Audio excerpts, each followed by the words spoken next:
RPGs make you feel godly by battling big bosses. In Divinity Original Sin, it's about discovering how you affect the world. I first realized the power at my disposal when I used my mage's rain spell to douse the flames afflicting a boat in the starting town of Sicil. Piff! Down went the flames and up went the cheering arms of the rescued sailors. That kind of interaction works just as it should, and so seldom does in games. That's what inspires the rewarding experimentation that lies at the heart of Divinity Original Sin. Discovering how its many complex pieces interact with each other and how they can be used to your advantage is what keeps it going for the majority of its outstanding 60-ish hours of questing. I did have a hard time getting started. There's a tutorial covering the basics, but the rest of Divinity Original Sin is characterized by some of the most brazen lack of handholding this side of Dark Souls. It's hard enough figuring out the seemingly endless uses of the complex and amazing spell system during the first 10 hours of play, but setting aside the issues with the inventory and the occasional vague quest objective, that's also why I enjoyed it. Developer Larian Studios skillfully stokes the flames of fantasy role-playing game nostalgia. It's all here, from the top-down perspective to thoughtful turn-based combat and clunky menus that seemingly require more skill than it takes to wield a sword. Fortunately, it's more than just loving callbacks to Baldur's Gate. Take the overarching story of two source hunters tracking down the dastardly fiends who dabble in sorcery.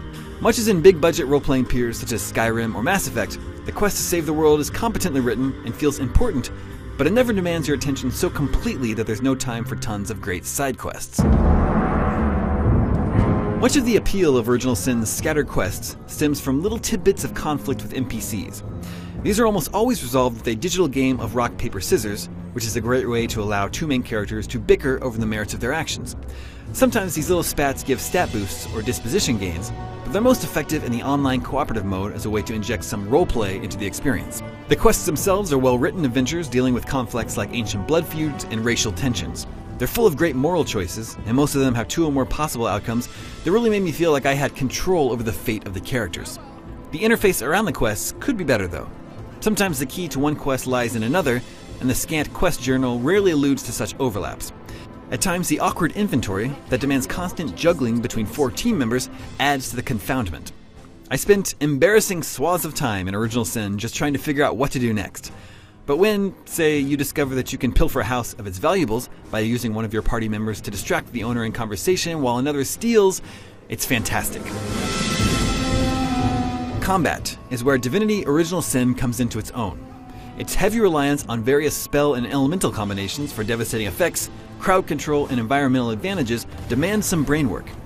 For instance, you might have to douse the flames around a fire elemental to dampen its flame attacks, and then you can use the resulting water to fire off shock spells that stun enemies in place. And get this, all the enemies can do the same things to you. It's a thoughtful, tactical dynamic that manages to keep every encounter fresh and memorable even after many hours. Divinity Original Sin is one of the most rewarding RPGs to come along in years. Its quests and combat compelled me to think hard about my actions and choices, which is more than I usually get to say about contemporary RPGs. Its depth, personality, and combat challenges easily allow it to hold its own against the likes of heavyweights like Dragon Age Origins.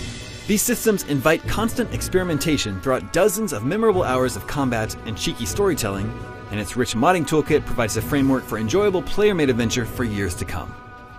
For more on Divinity Original Sin, hit up IGN.